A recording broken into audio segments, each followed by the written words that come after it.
recently I just changed a new phone, changed to an iPhone, but then when I install TikTok and I open it again, it should open up the music. So yeah, it's quite noisy when I open up the TikTok app. But there's a way for you to open TikTok on mute. That means when you open the TikTok, it's quiet and only will have sound when you unmute it. Now before I show you how you can do it, if you're new to this channel, do subscribe to this channel so that you can get more content like this. Without further ado, let's jump into my phone and let me show you how you can open your TikTok app on mute. Let's go. Alright, let's open the TikTok app. So you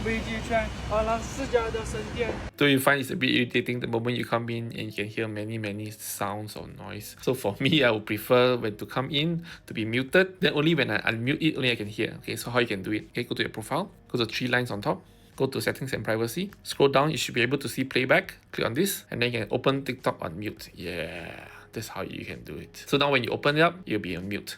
Now, when I first downloaded this app on this phone, it is not there. Once it's been around for a while and then I update it and now it is here in playback. So if it's not there yet, don't worry, just wait. This option will be there because I've seen some messages where it is not there. Yeah, but it is not there when I first have it. I think a couple of days later, it's there. So I don't know what happened. Yeah, but now it's here. So now it's quiet. Okay, let me just exit the TikTok. Let me just open up TikTok again. Now you don't hear it. You can see the bottom right. There's an X there, right? Only when you turn on and mute. Ooh, I want to see. That's a good one for sure. We look cute. Then only you can hear the sound. If you like what I share, do subscribe to this channel. See you next time. Goodbye.